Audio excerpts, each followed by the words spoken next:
सभी गणमान्य अतिथिगण, सांसद, विधायक, मंत्रीगण, इतिहास के इतिहासविद और इतिहास के विद्यार्थी, आप सभी को लसित बरफुकन की जयंती की बहुत बहुत बधाई और शुभकामनाएं देता हूं। मित्रों, आज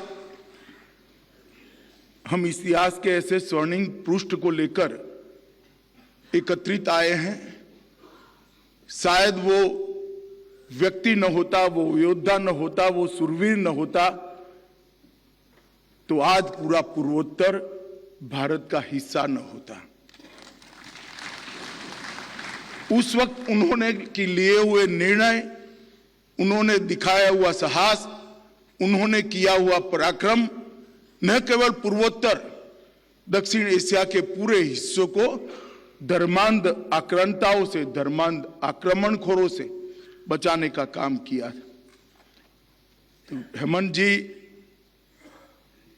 लसित बरफुकन के लिए आसाम के मुख्यमंत्री के नाते एक कार्यक्रम आयोजित किए हैं।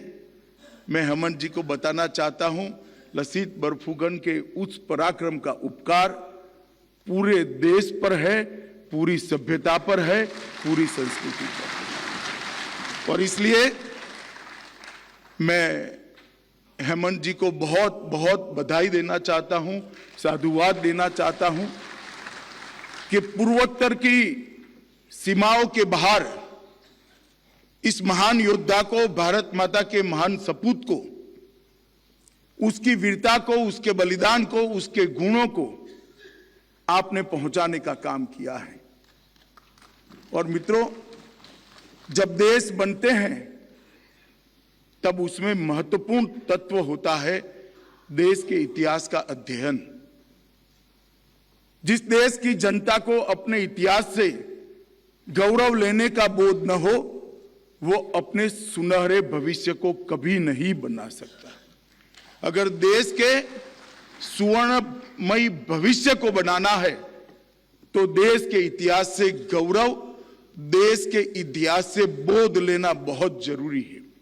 और इसलिए हेमंत जी ने जो प्रयास किया है वो केवल लसित बरफुकन ही नहीं, 1206 में महाराज पृथु और बख्तियार खिलजी की लड़ाई से लेकर 1671 तक लसित बरफुकन की औरंगजेब के साथ लड़ाई तक, आसाम का महाराज पृथ्वी से लेकर और बाद में अहोम साम्राज्य के सभी बहादुर सेनानायकों और राजाओं और सैनिकों की वीरता भरी कहानी का एक इतिहास आज समग्र देश के इतिहास के विद्यार्थियों के सामने आ रहा है।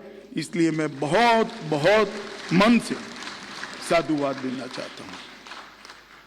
हमारे देश के सबसे कठिन समय के अंदर लसित बरफुकन ने देश के एक ऐसे कोने में जो वीरता बताई, न जाने विधाता की ही इच्छा होगी, उस वक्त धर्मांध औरंगजेब के खिलाफ देश के हर हिस्से में एक लड़ाई जगी थी।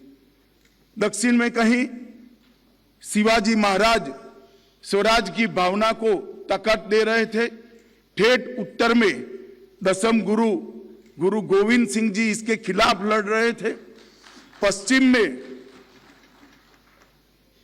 राजस्थान के अंदर वीर दुर्गादास राठौड़ लड़ रहे थे, तो पूर्व में मुगल सेना को परास्त करने के लिए उसी कालखंड में लसित बरफुकन भी लड़ रहे थे। इतिहास का ये संयोग, एक समय में देश के कई हिस्सों में धर्मांध मुगलों के खिलाफ जो एक साथ किसी न किसी वीर पुरुष ने, एक साथ किसी न किसी पराक्रमी योद्धा ने जो आवाज उठाई, और इसके कारण ही अंततोगत्वा मुगल साम्राज्य का पराजय हुआ, पतन हुआ और देश फिर से एक बार आजादी की ओर, स्वराज की ओर बढ़ा।